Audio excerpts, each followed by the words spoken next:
الشيطان الرجيم بسم الله الرحمن الرحيم رب اشرح لي صدري ويسر لي أمري واحلل عقدة من لساني يفقهوا قولي بسم الله والصلاة والسلام على رسول الله وعلى آله الطاهرين أما بعد.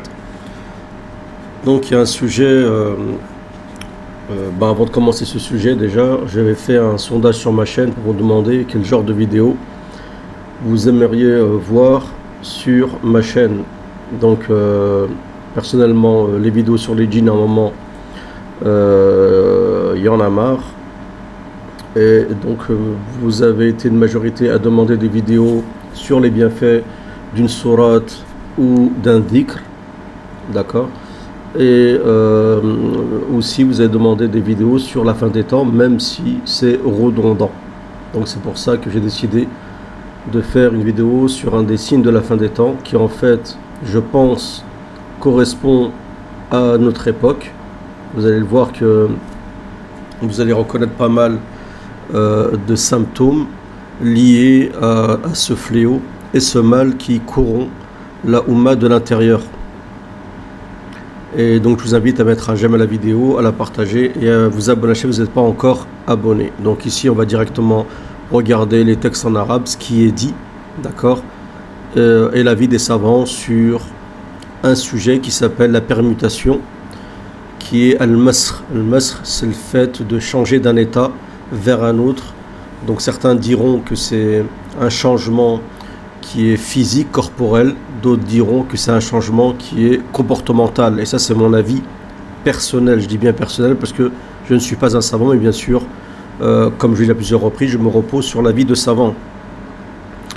Donc ici vous avez déjà un hadith qui est rapporté d'Ibn Hibban dans son Sahih d'après Abu Huraira que le prophète a dit « L'heure ne se lèvera jusqu'à qu'il y ait dans ma communauté fi ummati khasfun ».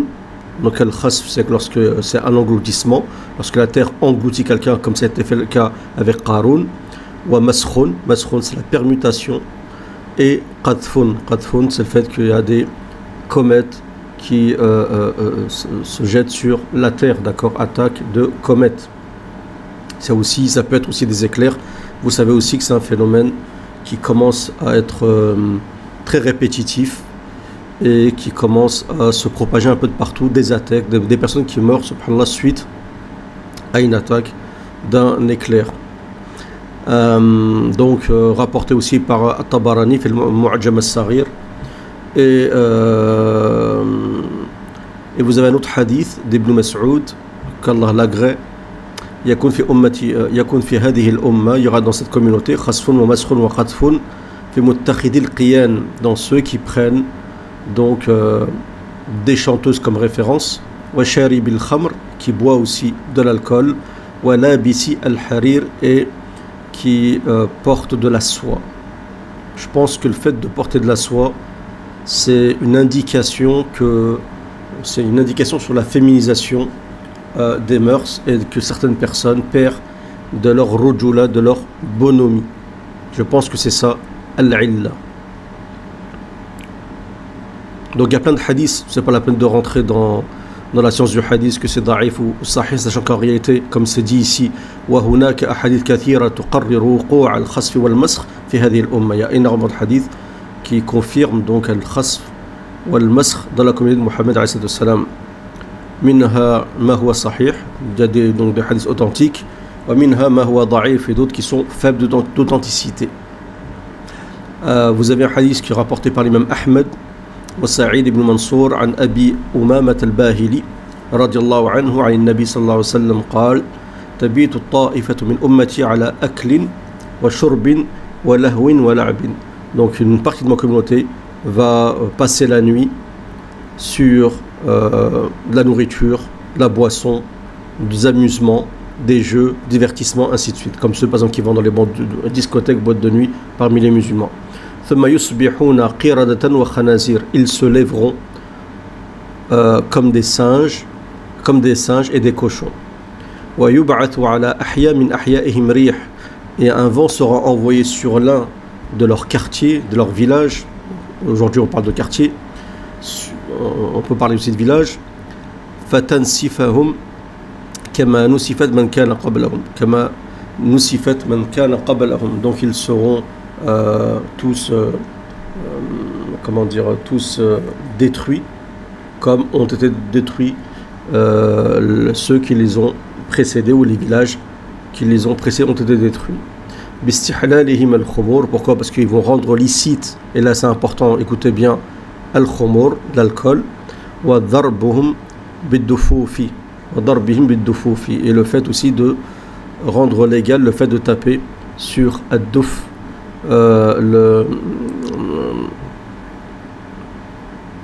donc le douf c'est une sorte de tam-tam. وَاتِّخَاذِهِمُ الْقِينَاتِ.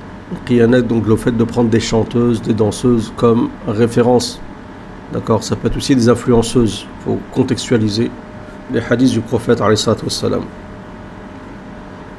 Vous avez d'autres hadiths. وَالَّذِي بَعَثَنِي بِالْحَقِّ, ceux qui m'ont envoyé par la vérité. لَا تَنْقَضِي هَذِهِ الدُّنْيَا, cette vie ne se terminera.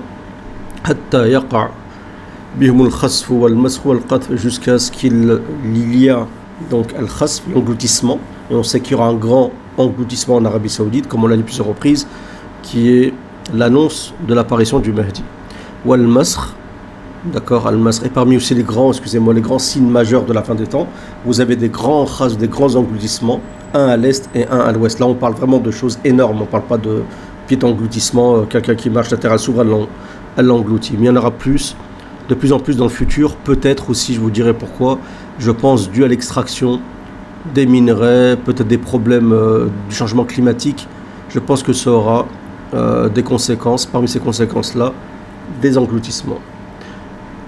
Donc al-masr al-qadr, comme on l'a dit, قال ومات يا رسول الله عليه الصلاة والسلام, ils l'ont dit, mais quand, ô messager d'Allah, قال إذا رأيت النساء, lorsque vous verrez les femmes, قد ركبن السروج, vous verrez les femmes monter sur les selles. Ça représente aujourd'hui les femmes qui montent dans des voitures, c'est-à-dire qu'elles sont plus sous le contrôle de leur mari, elles ne sont pas accompagnées d'un mahram, d'accord, ce qui est en soi pas nécessairement interdit, mais le problème c'est tout ce qui pivote autour, c'est une question de fitna, d'accord, c'est-à-dire qu'il y a des femmes très sérieuses, alhamdoulilah, qui conduisent et ça ne pose pas de problème, mais vous en avez d'autres, ça peut être un moyen de fitna, d'accord. وكثرت القينات, donc des chanteuses, il y en a de plus en plus. وكثرت القينات, beaucoup de chanteuses.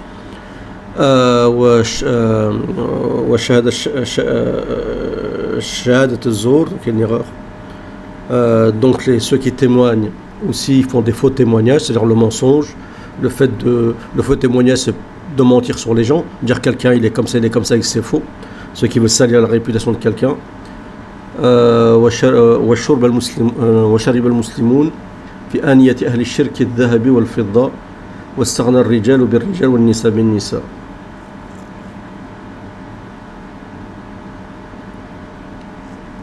Donc lorsque les musulmans vont boire dans des récipients des gens Ahl Shirk, des gens de l'associationnisme, les kuffars, je ne sais pas ce que ça représente exactement. Al-dhahab, et aussi de boire dans des récipients en or et en argent, et le fait que les hommes se contentent d'hommes et les femmes se contentent uniquement de femmes, je pense qu'il n'y a pas besoin de commenter quand vous savez ce qui se passe surtout en Occident. Donc voilà, on se rend compte que c'est bien des choses qui apparaissent aujourd'hui.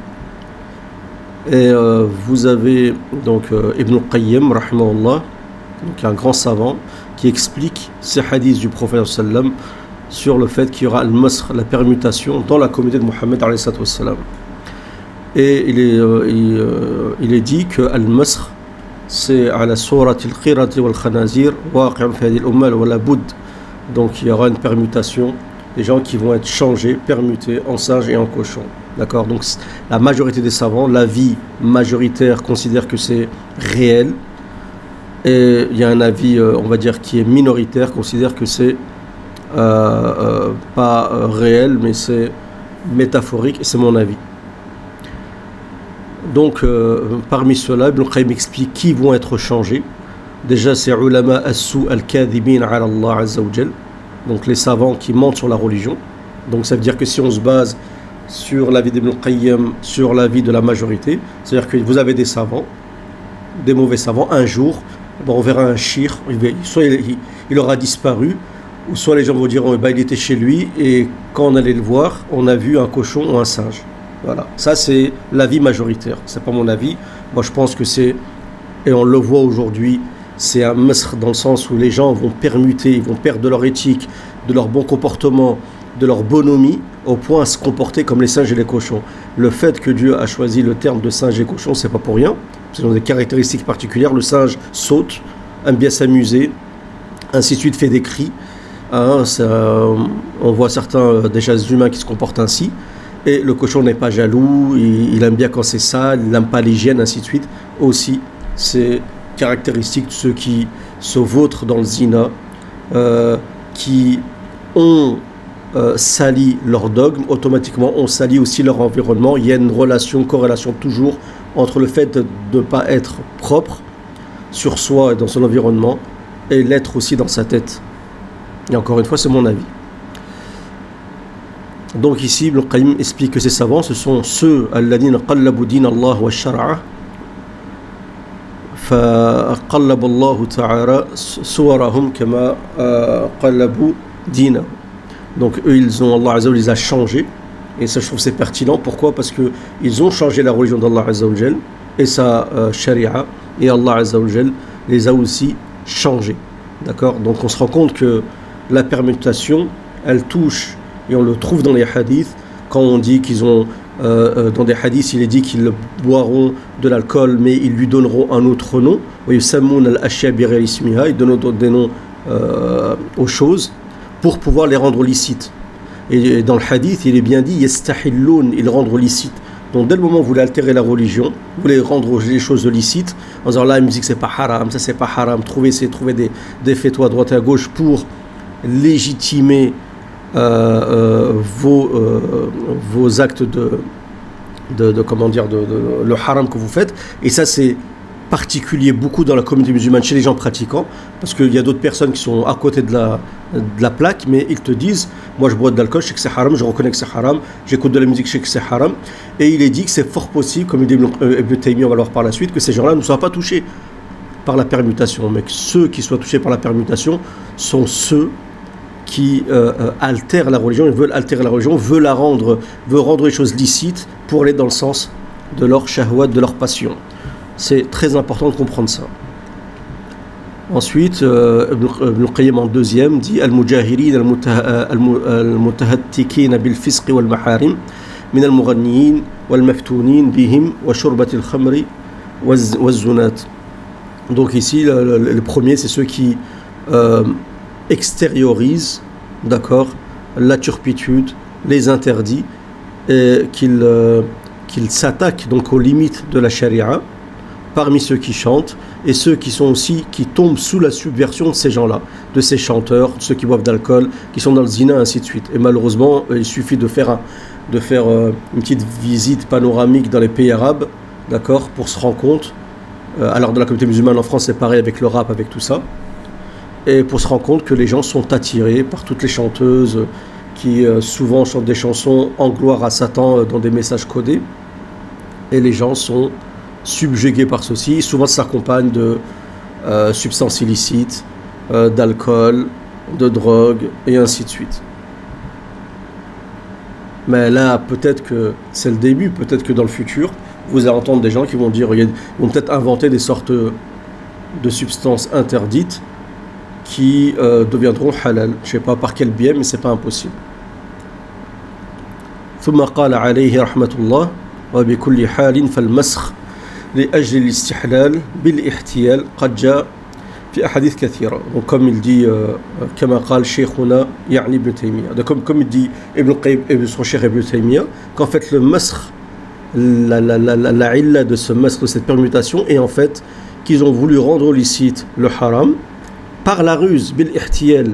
Et ça nous fait penser à quoi? Al-ihtiyal, c'est quoi l'argument en fait? Et c'est très pertinent, très intelligent de dire ça, parce qu'on la retrouve dans l'histoire de Ashab Sabt, les gens du Shabbat, qui avait fait une ruse pour les poissons qu'Allah Azza wa Jal a permuté en singe en cochon. Donc quand vous voulez ruser avec la religion, quand vous voulez rendre licite ce qui est haram par la ruse, ce qui est le cas d'aujourd'hui de beaucoup de prédicateurs et de savants malheureusement dans le monde, à l'exception d'un groupe parmi les sincères, qu'est-ce qui se passe? Il y a une permutation. Je ne pense pas que ces gens-là vont se lever singe et cochon comme c'est l'avis majoritaire. C'est encore une fois mon avis. Et vous allez voir que c'est l'avis aussi de Mujahid, qui est un prédécesseur. Mais ces gens-là, Allah Azza wa Jal va les punir. Et ces gens-là vont commencer à changer, à se permuter sur le plan comportemental. Et ils vont perdre leur rujula.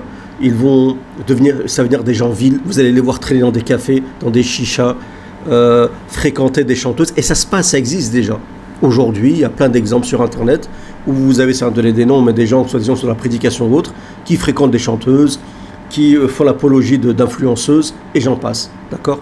Il y a tout ça, commence à y avoir ce khalota, et on est au début, on est au début. Donc vous verrez ça par la suite, devant vos yeux. Bi'idnillah.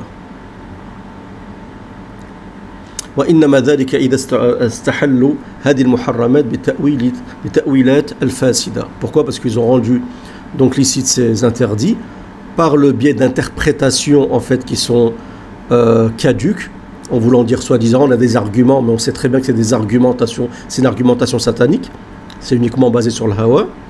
فإنهم لو استحلوها مع اعتقاد أن رسول صلى الله عليه وسلم حرمها كانوا كفارا. Pourquoi? Parce que lorsque toi tu rends quelque chose de licite dans l'islam qui est interdit en connaissance de cause, tu sais que c'est haram et tu le rends licite, t'es mécréant avec unanimité des savants. C'est pas l'anathème, c'est pas du takfir, c'est pas quelque chose de je sais pas quoi de bizarre, de marginal, non.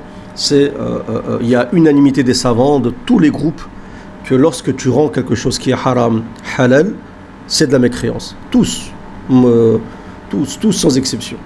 Le Cheikh Albani l'a dit, rahimallah, et plein d'autres cheikhs. وَلَمْ لَمْ يَكُونُوا مِنْ أُمَّتِهِ. D'accord? Même s'ils ne font pas partie de sa communauté. وَلَوْ كَانُوا مُعْتَرَفِينَ أَنَّهَا حَرَامٌ لَأَوْشَكَ أَنْ لَا يُعَاقَبُوا بِالْمَسْخِ كَسَائِرِ الَّذِينَ يَفْعَلُونَ هَذِهِ الْمَعَاصِي. Et ceux qui reconnaissent que c'est haram, d'accord, mais qui font ces actes-là, comme beaucoup qui pêchent, qui font des péchés, mais ils reconnaissent, ils savent que c'est haram. Et ils ne rendent pas la chose licite, c'est possible qu'ils ne subissent pas al-masr, comme les autres. مع اعترافهم بأنها معصية ولما قيل فيهم. Donc ils reconnaissent que c'est une désobéissance, d'accord? Pourquoi? Parce que tout le monde peut tomber dans le péché, la désobéissance, mais ce qui est grave, c'est quand tu vas rendre halal, parce que c'est comme si tu prendrais la place du législateur qui est Allah Azza wa Jal, en disant moi je décide de rendre une chose halal qu'Allah Azza wa Jal a rendue haram.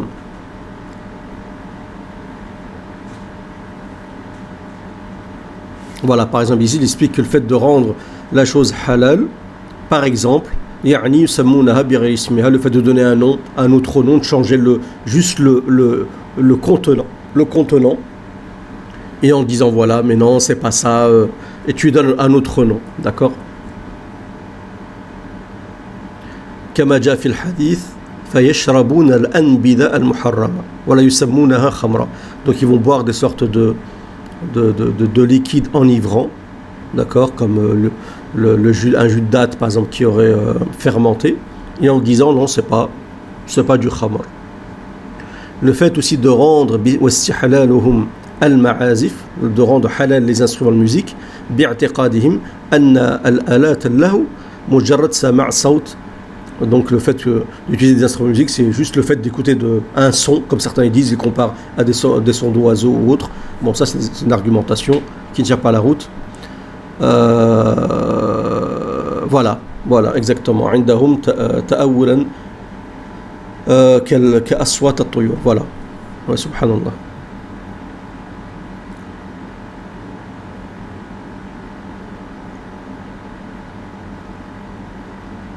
Mais ici, il est dit, voilà, est-ce que le masr, la permutation, par exemple, qui est arrivée, qui s'est déjà passée dans le passé sur les enfants d'Israël, parce que la communauté musulmane, c'est un calque, d'accord, de la communauté Bani Israël, ils répètent à peu près, ils sont sur les mêmes pas.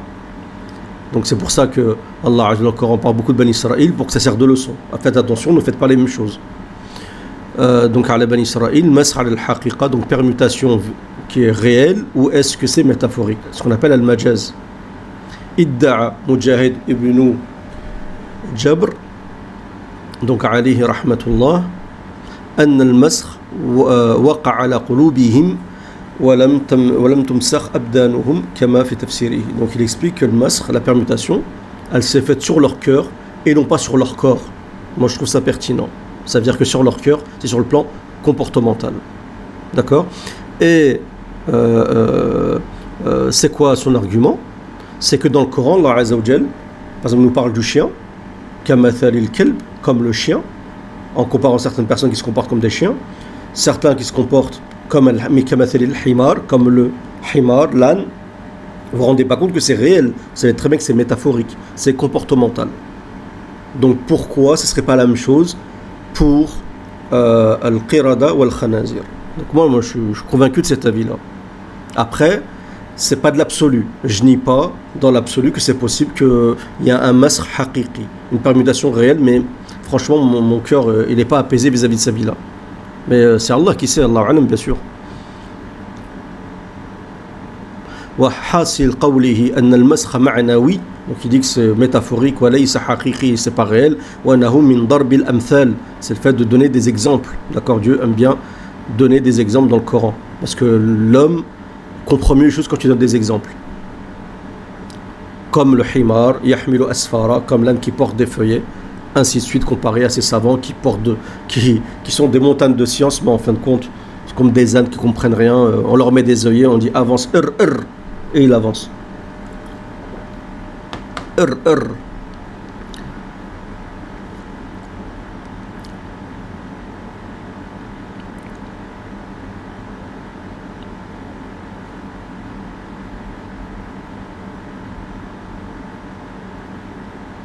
Donc il y a Mohamed Rachid Rida et Mohamed Abdou qui vont dans le sens de Mujahid parce que c'est l'école de la pensée de l'Aqlaniyoun qui se base plus sur la métaphore, la raison, ainsi de suite. Mais bon, c'est pas des références pour moi parce que c'est des chirs francs-maçons. Vous voyez qu'il y a un gros problème dans la Ummah, que vous voyez dans des grands savants qui prennent un exemple dans la Ummah des savants qui ont été francs-maçons et ça pose problème à personne, c'est normal. On est des salafis, on suit les prédécesseurs, on est sur la sunna, mais on fait la promotion de savants qui étaient sur le shirk. D'accord? Voilà. Mais ça c'est tout à fait normal, ça passe crème, c'est comme ça parce que c'est la fitna du siècle, hein, séculaire. Et il dit ici la majorité des exégèses vont dans le sens que donc soyez des singes avilis, donc leur image extérieure, leur corps a été changé, permuté, et ce sont venus des singes, vraiment des vrais singes. Donc ici, celui qui a écrit ce livre dit que son avis, c'est que l'avis de Mujahid est minoritaire et qui ne tient pas la route. Mais ce n'est pas mon avis à moi, wallahu a'lam. D'accord? Par exemple, Allah Azza wa Jal, quand il parle de celui qui braie, qui crie, Dieu le compare à un âne. D'accord? C'est sur le plan comportemental. Observez bien, je vous jure, observez, regardez le comportement du cochon et du singe, vous verrez beaucoup d'humains là-dedans. Croyez-moi. Regardez même la gestuelle. Regardez les gestuelles, vous verrez. Quand ils écoutent de la musique, quand ils sont... et je voudrais aussi préciser que des savants ont dit que le masr, il ne se fait pas sur les gens qui écoutent uniquement juste de la musique. Mais il se fait, d'accord, il se fait, on va dire, sur ceux qui écoutent de la musique mais qui boivent de l'alcool en même temps. Certains savants ont dit ça parce que dans les hadiths, toujours ça revient. Ils rendent licite des instruments de musique mais en même temps ils boivent de l'alcool. D'accord? Donc les savants ont dit que pour qu'il y ait le masr, il faut qu'il y ait toutes ces choses-là. La chanteuse, l'alcool, en même temps et la musique. Donc ça aussi c'est un avis en réalité pertinent. Donc vous voyez ici que celui qui a écrit ce texte, d'accord, donc critique l'avis de Rachid Rida Mohamed Abdou. Donc c'est ce qu'on appelle la madrasa al-aqlaniya. Et il explique que hiya madrasatun, c'est une école samja mardhoula wa alayhi fa qawluhuma fi al-masakh al-manqul anhuma fi al-manar. Ainsi, donc il considère que c'est une école qui est samja putride et mardhoula. D'accord, donc comment dire, dans le sens de mauvaise, quoi. Donc voilà, mais pas de comment dire, pas de référence à leur franc-maçonnerie. Moi ici vous avez la page donc de Rabitat Ulama as-Souriyin.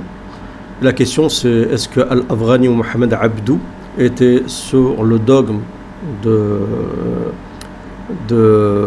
la franc-maçonnerie égarée.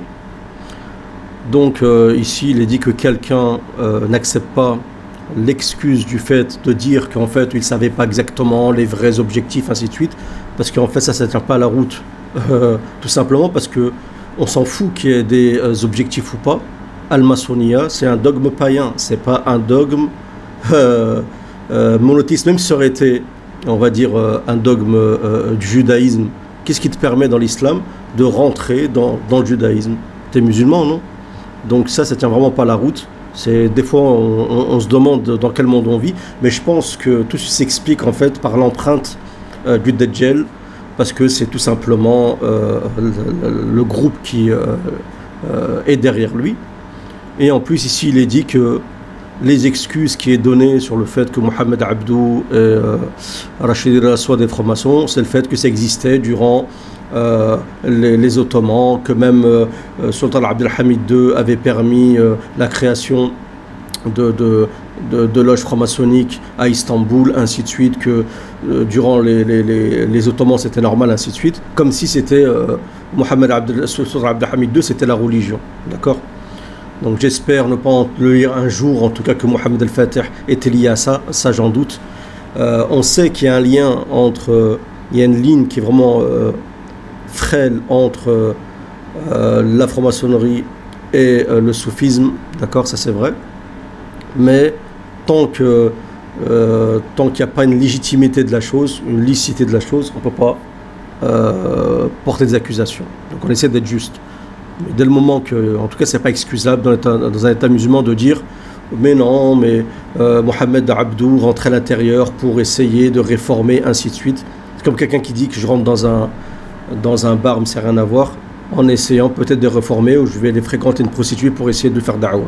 On sait comment ça finit.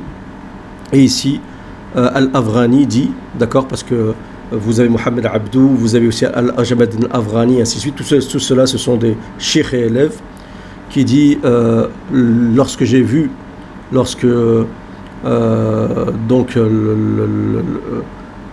était dans l'action fi binayat al-ahrar, donc dans la franc-maçonnerie, il a vu, on va dire, des grands slogans qui n'ont plus: la hurriya, la liberté, l'égalité et la fraternité. On sait que c'est la devise de la révolution de 1789. Donc voilà, l'objectif c'est d'être bénéfique à l'homme. Sa'i wara daksuru hadhum, et soi-disant s'attaquer à l'injustice. On sait que ça c'est que des titres, que du n'importe quoi, pour ceux qui ont un minimum de connaissances dans ce sujet-là. Donc c'est pour ça que plein ont excusé Al-Afghani de faire partie de la franc-maçonnerie normale, même des grands chirs. Des fois on ne comprend pas. Donc des chirs, je ne donne pas de nom pour pas faire une fitna, mais des chirs qui vous font la guerre pour une petite bid'a, ou on va dire un avis qui n'est pas leur avis dans le dogme, ils vous sortent carrément du sunnisme, considèrent comme vous faites partie d'un groupe égaré, et eux légitiment le fait de rentrer, ils excusent le fait que Mohamed Abdou et Rachid Rida faisaient partie de la franc-maçonnerie. Vous comprenez bien pourquoi aujourd'hui il n'y a pas de victoire dans la Ummah, pourquoi ça avance pas, à cause de tout ça. Il y a c'est comme dans un égout, vous avez l'eau, il y a une pierre qui bloque. Voilà, tant que les musulmans n'enlèveront pas la pierre qui bloque ces égouts-là de toute cette mauvaise compréhension de la religion, je ne vise pas uniquement cette compréhension vis-à-vis de la franc-maçonnerie, mais de tout, de la secte, des sectes, ainsi de suite, ça n'avancera pas, de cette alliance ambigu qu'ont les musulmans envers certains, ça avancera jamais. Il n'y aura jamais rien et ce sera mérité. Et la conséquence, ce sera le masr, qadf, et les engloutissements et tout ce que vous voulez. Et plus, la précarité, la zone rouge, la violence, tout sera mérité.